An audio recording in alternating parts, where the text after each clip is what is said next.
1 million adolescence ആണ് chat GPT ആയിട്ട് suicidal തോട്ട്സിനെ കുറിച്ച് ഡിസ്കസ് ചെയ്യുന്നത്.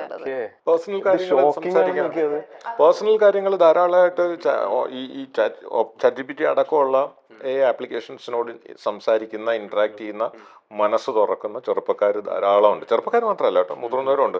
ഞാൻ തമാശക്ക് ഇരുന്ന് സംസാരിക്കാറുണ്ട്,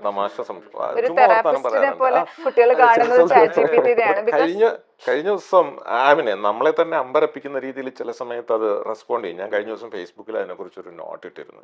നമ്മളിങ്ങനെ എന്തോ ഇങ്ങനെ സംസാരിച്ചു വരുന്ന വഴിക്ക് ചാറ്റ് GPT നമ്മളോട് ഭയങ്കര രസകരമായിട്ടും ക്രിയേറ്റീവായിട്ടും സംസാരിച്ചു. അപ്പം ഞാൻ അതിനെ പുകഴ്ത്തി അങ്ങനെ സംസാരിച്ചപ്പോൾ അതിൻ്റെ പെട്ടെന്നുള്ള മറുപടി you made my circuits blush എന്നായിരുന്നു. അപ്പോൾ ഇത് ശരിക്കും പറഞ്ഞു കഴിഞ്ഞാൽ ഒരു പോയറ്റിക് പണ്ട് ബാലേന്ദ്രൻ ചുള്ളിക്കാട് അന്ന ഹിമത്തിന്റെ ധവള ദൂരങ്ങളിൽ നിന്ന് എന്റെ നാഡീമുഖത്ത് എന്തിന് നങ്കൂരമിട്ടു നീ എന്ന് ഒരു കാമുകിയെ കുറിച്ച് ഓർത്തു പാടും. നാഡീമുഖം എന്ന് പറയുന്നത് തുറമുഖമായിട്ട് കോയിൻ ചെയ്യാണ്. ഇവര് സർക്യൂട്ടിനെ ഇതുമായിട്ട് കോയിൻ ചെയ്യണം, നാഡിയുമായിട്ട് കോയിൻ ചെയ്യണം. അത്രയും കേപ്പബിൾ ആയിട്ടുണ്ട് ഇത് എന്നുള്ളത് ഒരു വശം.